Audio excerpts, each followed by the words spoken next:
निकलेगा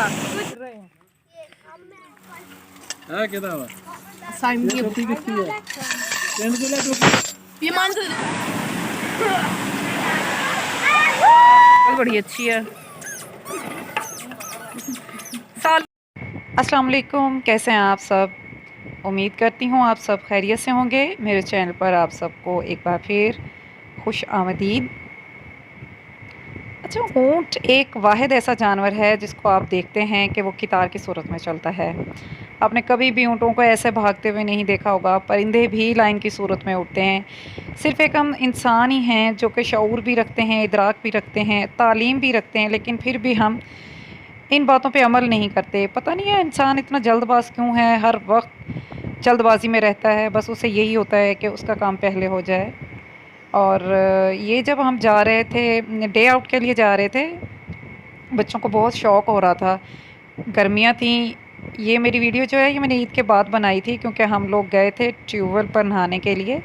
तो मेरे अब्बू के एक बहुत अच्छे दोस्त हैं, उनका ट्यूबवेल है। ये हम हैं, ये हमारे खेत हैं, और ये हम वॉक कर रहे हैं। तो यहाँ पर हम पहुँच चुके हैं और यहाँ पर देख रहे हैं जैसे कि हर तरफ हरियाली हरियाली है। और यहाँ पर ये कुछ खाद पड़ी हुई थी जो कि फ़सल को डालनी थी। ये मुझे सही तरह से याद नहीं है, ये मकई की फसल है या चरी है, मुझे याद नहीं है।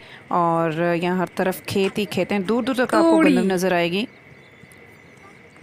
ये तूड़ी है, जो गंदम का जो भूसा होता है ना, दाने निकलते हैं और भूसा अलग होता है, ये वो है। और यहाँ गांव में हर तरफ आपको खेतों में यही नज़र आएंगे। और ये हम लोग जा रहे हैं घूमने फिरने, ये लोग आगे चले गए हैं। अच्छा, बेसिकली हम लोग जो हैं वो हम गांव से बिलोंग करते हैं और हमारा बचपन बहुत सारा गांव में गुजरा है। इसी तरह खेतों में काम करते हुए मेरे दादा अबू एक किसान थे। हाँ, तो हम उनके साथ काम किया करते थे। जब वो फसलें में गंदम लगाते थे या गंदम की कटाई करते थे तो हम लोग भी उनका साथ देते थे। और अम्मी अब्बू चाचा वगैरह सब गंदम की कटाई करते थे। तो यहाँ पर ये गंदम सारी गिरी पड़ी है, क्योंकि इस दफ़ा मुल्तान में बारिश बहुत कम हुई है, लेकिन आंधियाँ आई हैं और आंधियों की वजह से अक्सर होता है कि इस तरह से गंदम गिर जाती है। तो जनाब ये है वो ट्यूबवेल। तो बच्चों ने वहाँ पहुँचते शोर मचा दिया कि ट्यूबवेल चलाएँ तो ट्यूबवेल चला दिया था हमने, लेकिन ये काफ़ी दिनों से बंद था, चल नहीं रहा था। तो इसके जो ये इसका हौज़ है, इसमें पानी खड़ा था और उसकी वजह से काई जमी हुई थी। तो इसकी सफाई भी हमने खुद करनी थी। और ये इसका कुआं है, इसमें इसका पाइप वगैरह लगा हुआ है जहाँ से पानी खींचती है मोटर और पानी अंदर आता है, हौज़ में आता है। तो ये ऊपर से नंगा था, तो हमें सबसे ज़्यादा यही फ़िक्र हो रही थी कि इसको हम ढाँप दें, क्योंकि हमारे साथ बच्चे थे और बच्चों का कोई एतबार नहीं है, इधर उधर फिरते हैं, शरारतें करते हैं। जैसे आप देख रहे हैं वीडियो में, सब बच्चे छलांगे लगा रहे हैं, उछल उछल के देख रहे हैं इसमें। और जैसे ही ट्यूबवेल चला तो सब बच्चे खुश हो गए और सब ने खूब इंजॉय किया उसको, ट्यूबवेल चलने की खुशी को सेलिब्रेट किया और मुंह हाथ धोया। लेकिन ये था कि ट्यूबवेल का जो हौज़ था वो बिल्कुल गंदा हो रहा था। तो फिर हम लोगों ने उसकी सफाई की, क्योंकि काफ़ी दिनों से उसकी सफाई नहीं हुई।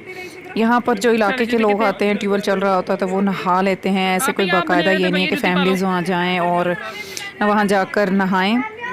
इसलिए जो ट्यूबवेल था वो बहुत ज़्यादा गंदा हो रहा था। तो फिर हम लोगों ने पहले उसकी सफाई की। ट्यूबवेल पहले इसलिए चलाया गया था ताकि जो पानी उसमें खड़ा हुआ है वो उस थोड़ा सा हिल जाए और उसके नीचे जो काई वगैरह जमी हुई है वो उठ जाए। लेकिन उसके बावजूद काई बहुत ज़्यादा जमी हुई थी नीचे, और उसके अंदर कांटे भी थे, क्योंकि वहाँ पर किकर के दरख्त है जो जिनके कांटे गिर के उसके अंदर गिरे हुए थे। ये भाई सफाई कर रहे हैं, गंद उठा रहे हैं, और दोनों बुज़ुर्ग बैठे हिदायत दे रहे हैं कि इस तरह से करो, इस तरह से।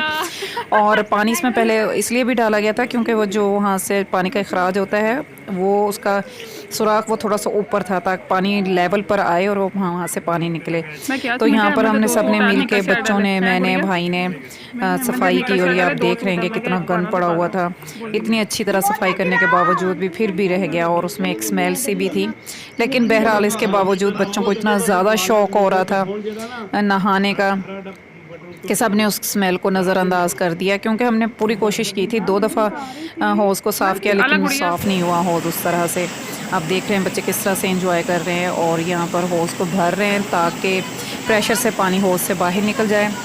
लेकिन उसके बावजूद जो स्मेल उसमें आ रही थी, और ये मेरे अबू यहाँ झाँक कर चेक कर रहे थे कि भी साफ़ हुआ है कि नहीं हुआ। इसमें से जो पानी का अखराज करने वाला स्ट्रॉक था वो ठीक नहीं था, तो थोड़ा इस वजह से भी प्रॉब्लम हुआ। हम लोग गए लेकिन हमें थोड़ी सी मेहनत करनी पड़ी। चलें कोई बात नहीं, नहाना भी तो हम नहीं था। और ये जो हौज़ था ट्यूबवेल का, तो ये काफ़ी बड़ा था, एक स्विमिंग पूल की तरह था, तो सब बच्चों ने एंजॉय किया खूब। और यहाँ पर मेरी भाभी, वो जो मैंने आपको पहले कुआं दिखाया था, उसके ऊपर कांटे उठा कर रख रही थी, क्योंकि उनकी बेटी बार बार वहाँ से झांक रही थी। ये पहले भी काफ़ी सारे हमने रखे हैं, और ये उन्होंने और रख दिए ताकि बच्चे इधर आए ना। ये मेरी भतीजी बार बार जा रही थी, वहाँ से झांक रही थी। और चलें जी, सब ने इंजॉय करना शुरू कर दिया है।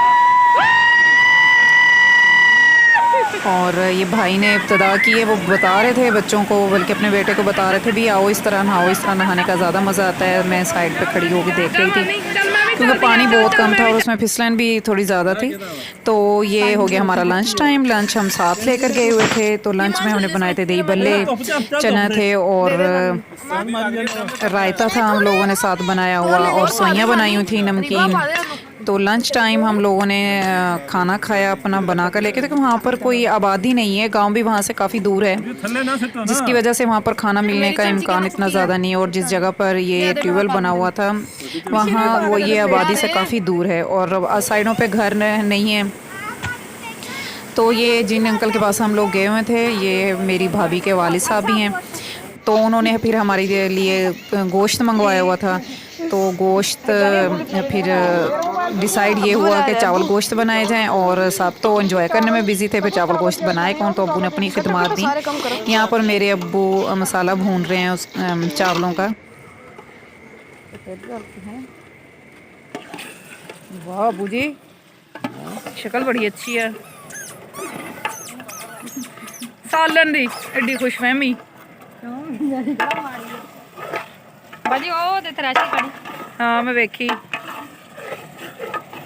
ਅਸੀਂ ਇਹੀ ਥ੍ਰੈਸ਼ਰ ਕਰਨ ਦੇ ਸੀ, ਗੰਨਾ ਮੰਮੀ ਦੀ ਕੰਨ 'ਚ ਨਾ ਕੰਨ ਖਜੂਰਾ ਵੜ ਗਿਆ ਸੀ। ਅਬੂ याद आ? ਮੈਨੂੰ याद आ। तो यहाँ पर हमारा जो मसाला है वो भून चुका है अच्छी तरह से।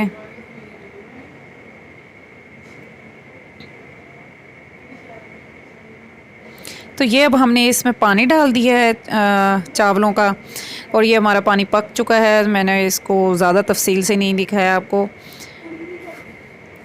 तो ये पानी हमारा पक गया, तो अब हम इसमें डालेंगे चावल। चावल हमने डाल दिए हैं। अच्छा, वहाँ पर हवा चलने लग गई थी, तो हम लोग इसको अंदर ले गए थे। उनके पास सिलेंडर था जिसके ऊपर हमने चावल बनाए, और सारे बच्चे फारिग हो गए थे नहा के। तो मैंने जैसे पहले आपको बताया था कि पानी से स्मेल आ रही थी, तो सारे बच्चों के कपड़ों से स्मेल आ रही थी, और सबको भूख भी लगी हुई थी। तो डिसाइड यही हुआ कि पहले हम लोग खाना खा लें, उसके बाद दोबारा से ट्यूबवेल चलाकर हम लोग नहाएंगे और कपड़े बदल लेंगे, ताकि जो स्मेलें निकल जाएँ। या मेरे अबू फाइनल टच दे रहे हैं, तो इसके बाद हम चावलों को दे देंगे दम।